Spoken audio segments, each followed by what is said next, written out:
Matinding usap-usapan ngayon sa showbiz ang umano'y pagbabalik ni Aljur Abrenica sa GMA Network matapos ang mahigit isang dekadang pamamalagi sa ibang network.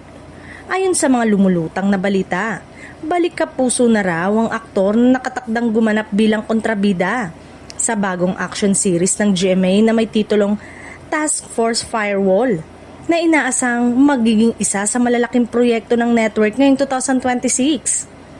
Mas lalong naging intrigante ang balita dahil makakasama raw ni Aljur sa serye ang kanyang ex-wife na si Kylie Padilla na matagal na rin kilala bilang isa sa mga matitibay na action star ng Kapuso Network. Para sa maraming netizen, hindi maiwasang maging usap-usapan ang kanilang muling pagsasama sa isang proyekto, lalo na't may personal na kasaysayan ng dalawa na naging laman ng balita noon.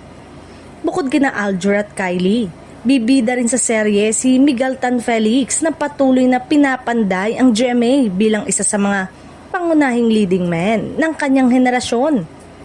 Dagdag pa rito, kabilang din sa cast ang anak ni boxing icon na si Manny Pacquiao na si Eman Bacosa Pacquiao na inaasang magbibigay dagdag na interes at curiosity sa proyekto na lalo sa mga taga-subaybay ng pamilya Pacquiao. Ayon sa mga chismis, magiging mabigat at seryoso ang tema ng Task Force Firewall na iikot sa aksyon. Dahil dito, inaasang magiging malakas ang mga eksena ng barilan, habulan at emosyonal na banggaan ng mga karakter, lalo na sa pagitan ng mga pangunahing bida at kontrabida. Marami na agad ang nag-aabang kung paano ilalarawan ang karakter ni Aljur bilang kontrabida, lalo't kilala siya sa mga intense na roles at matitinding eksena sa mga nauna niyang proyekto. Kung totoo man ang balitang ito, posibleng ito ang magiging isa sa mga pinakamalakas na comeback ng aktor sa telebisyon matapos ang mahabang panahon. Sa ngayon, wala pang opisyal na pahayag mula sa GMA Network kay Aljur Abrenica at iba pang sangkot sa proyekto.